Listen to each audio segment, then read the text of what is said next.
Once upon a time, Angela found herself caught in the enchanting grasp of a visionary idea. A beautiful possibility, promising a transformative journey to begin the year anew. What if a group of dynamic women in leadership decided to start their January differently? What if, instead of diving headfirst into hustle, they dove into saltwater pools, hot springs, and rivers?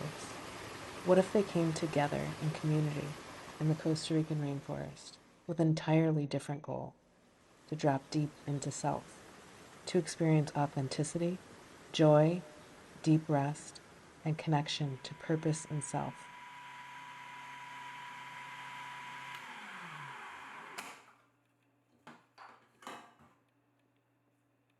In Angela's mind, this gathering of kindred souls, driven by the intention to grow and explore the self, was the epitome of regenerative magic.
Those are the first two that came to mind, but coffee.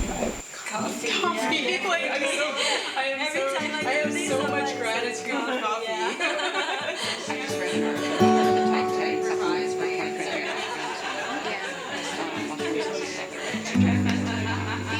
unfortunate part is I feel like it's just being abused now. I don't know how to use it. We're killing the entire plant too, so and it takes a couple of years for it to be definitely metals, which is a lot of weed there. Yeah, let's do it. We can just keep talking about this. I know. You guys were gonna close. Yeah, but periods at all time, not every day, 365 days a year. So you start off small, ashwagandha, you use it for maybe a month or 2 months, feel good, and then you don't use it for 6 months or 5 months or something. It doesn't, your body gets used to it, it's not as potent kind of thing. Mm-hmm. You know what I find works really quickly?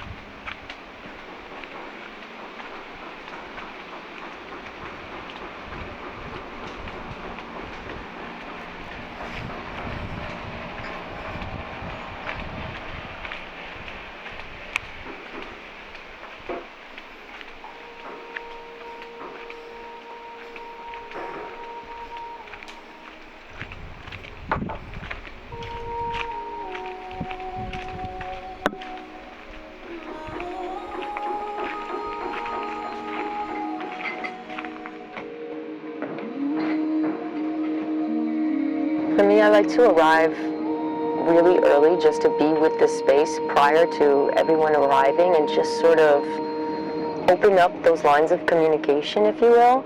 And the sacred smokes really send the messages out into the universe, to the ancestors, to source. And it's the smoke that carries the prayers or the requests. And it's also an offering of gratitude, and each smoke carries a different energy, different properties, and I really like to start the ceremony and set the tone by using these sacred smokes to open the space and to also call in the energies that will be co-creating with us in the ceremony.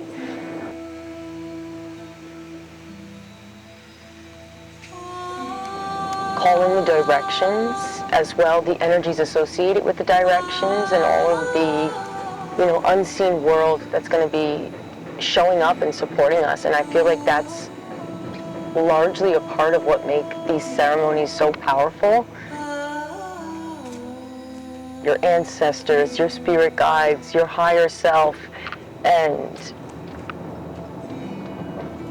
all of the elements and spirits, nature spirits, devas that are surrounding us as well.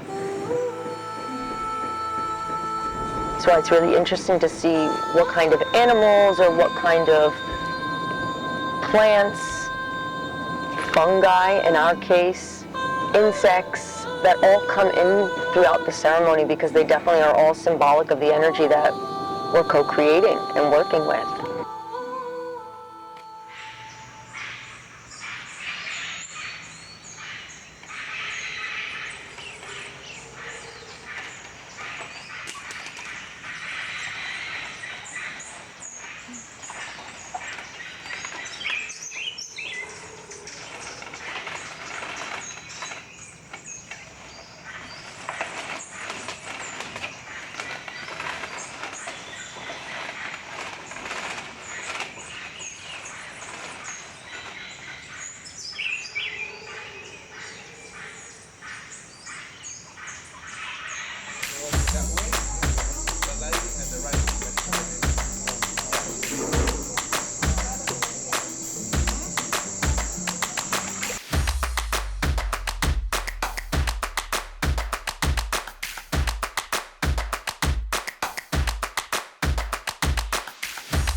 I've gone in spurts, but I'm back at it again. It seems like it's more of a wintertime activity for me. My grandmother is a painter. She's like one of the most inspiring people I've ever met in my life.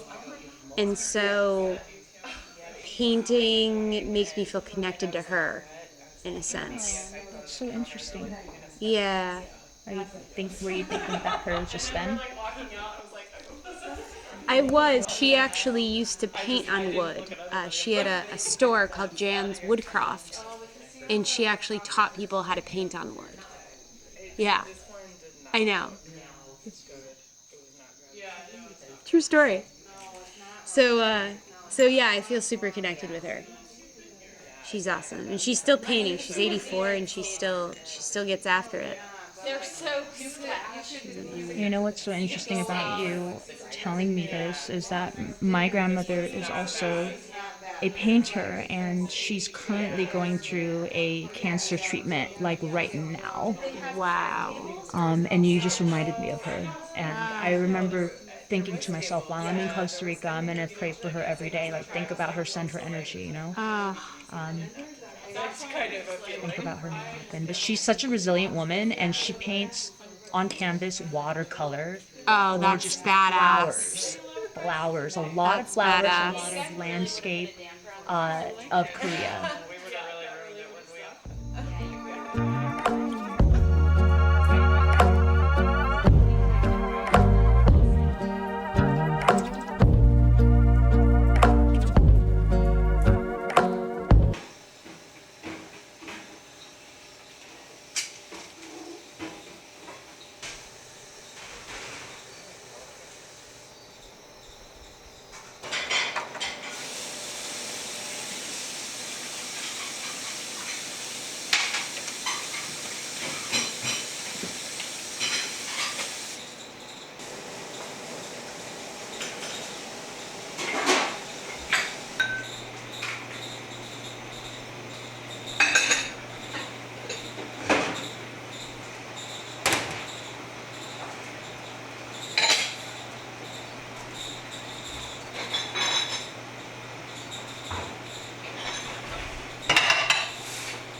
¿Qué es lo que se decía del pelón ese?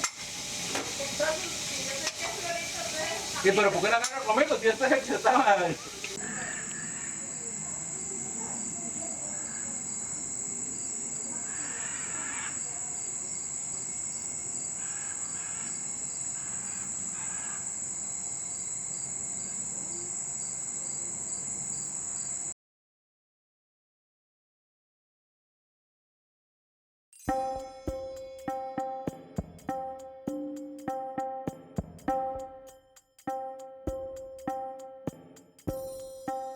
After saging the space, or sometimes, it's not always sage, it can be sweet grass as well.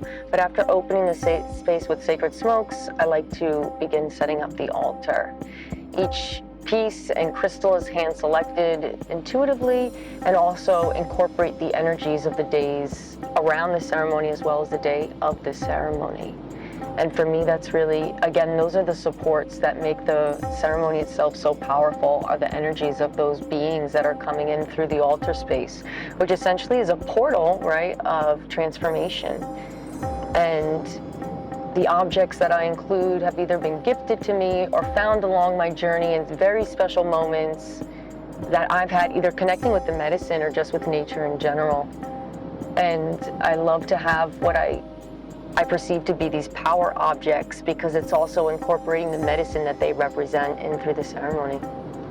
That's why I like to invite people as well to bring their power objects or items that they would like to charge, because I really feel like it's this hub, if you will, of interconnected life that's all coming in through this portal that is the altar.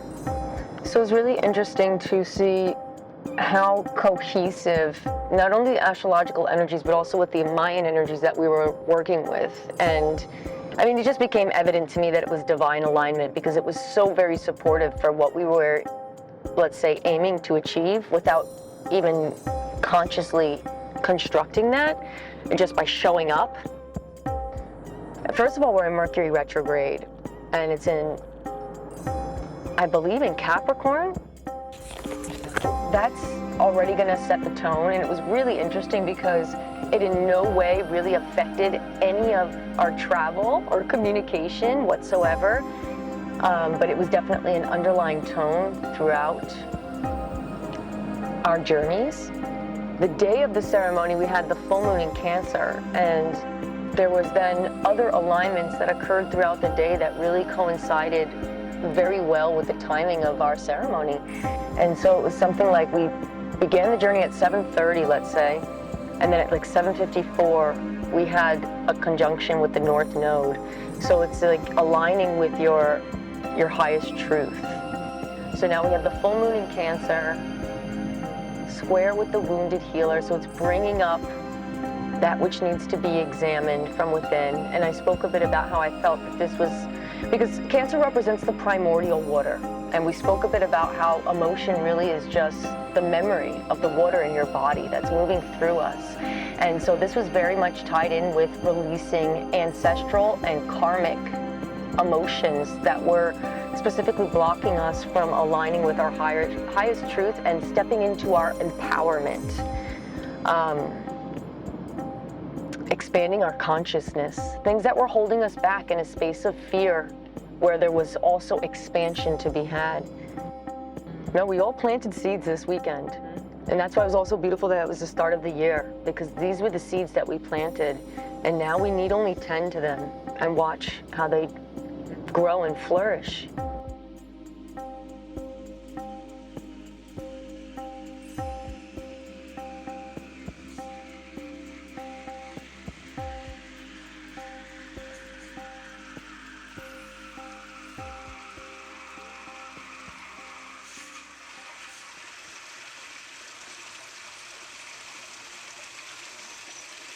This practice this afternoon is a moment in time for you to start to integrate the experience that you had without overthinking what you experienced, but feeling into. So at any moment when the mind, when there's this neediness to understand or to label, to intellectualize the experience, invite you to come back to the heart to feel that experience.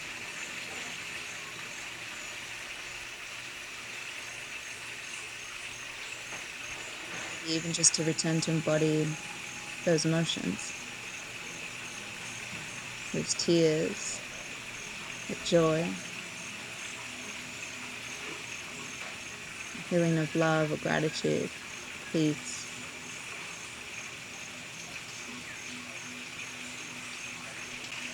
And even just those moments where you're floating in that space between, in that unknown, but yet you felt supported and safe.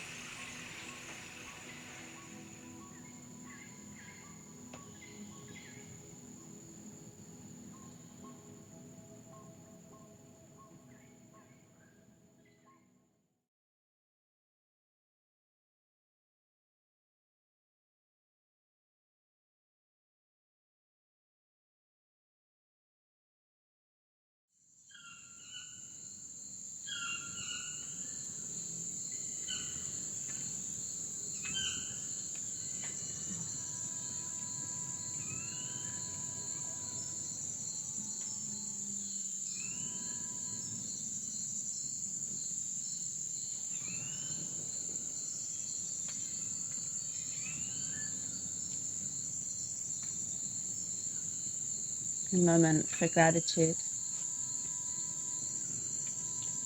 to Pachamama, for that essence that is within and above.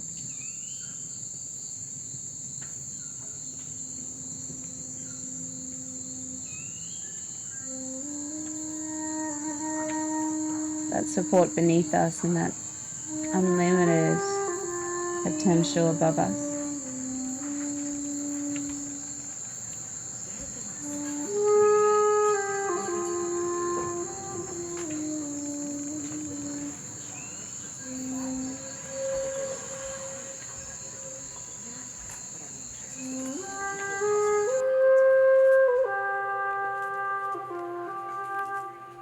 Here's my new suggestion for it. I was going to make a private space where it's turned, and during questions, people, I'll call people up one by one. We can have a private.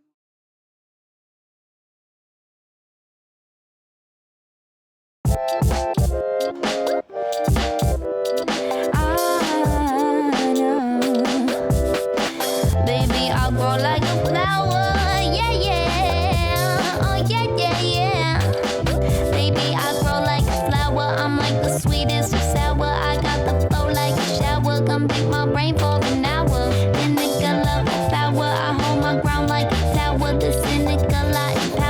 I came to stay, I'm no coward. I'm so divine, like universal love. I'm so divine, like universal love. I get bigger and stronger. Da-ba-dee-do, I feel my passion, no other. I couldn't lose, I'm a lover. I tell the truth, but I stutter, know what to choose. I don't have her. No, no, no, no, no, no. Oh yeah, yeah. Da da da da da da. I'm so divine, like universal love. Oh,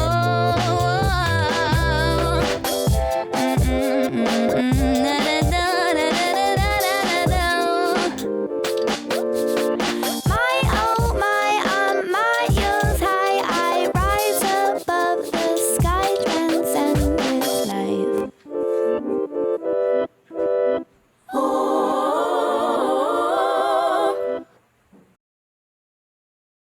I'm so divine, like Whoa. You saw this lizard. Oh my gosh. Is that an iguana? I don't know, maybe. Definitely like way more than a lizard. Who's Sarah? Oh, Sarah. Oh, Sarah. She's like, oh, it's over there? It's over there.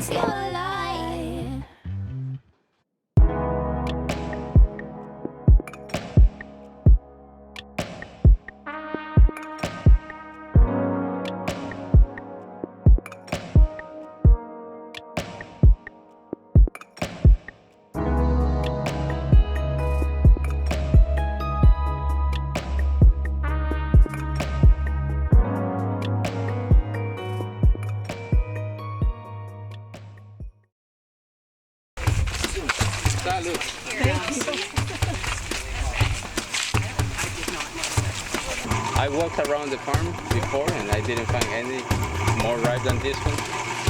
But actually to eat it as a fruit, this is perfect. I like them more like this. When they are totally ripe, there is a little bit less juice and less sugar.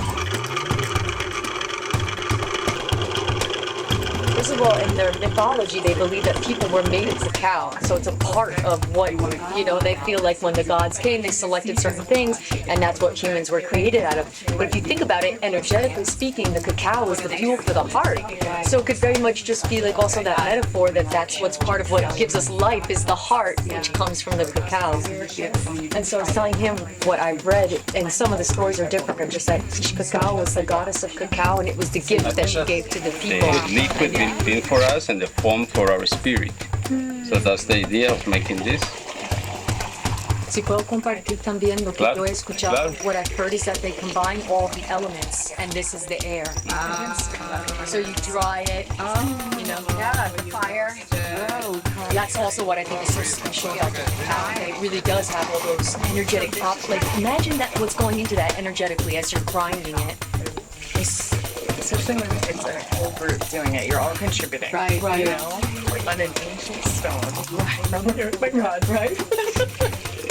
Blood, sweat, and tears. Yes. Carlos, thanks to you, my dear, makes For a me little do bit that. less to make different sizes because Anyone else? that way you can make different flavors. Did anyone do the chocolate wrap at the spa?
think we're in a time of change right now.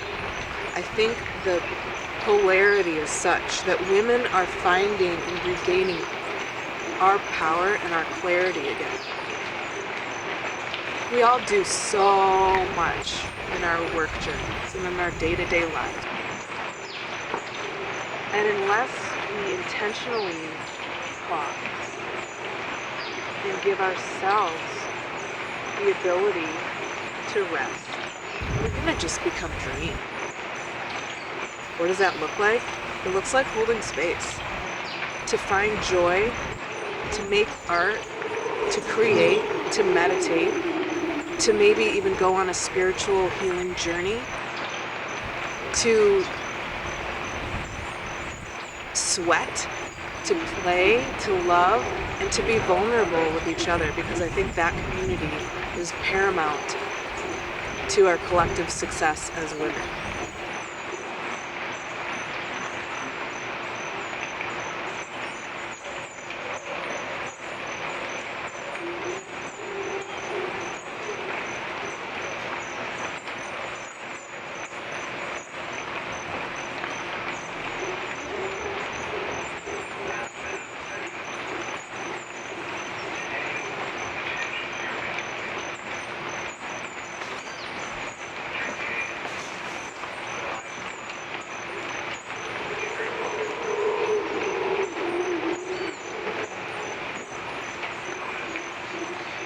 I'm just working right now.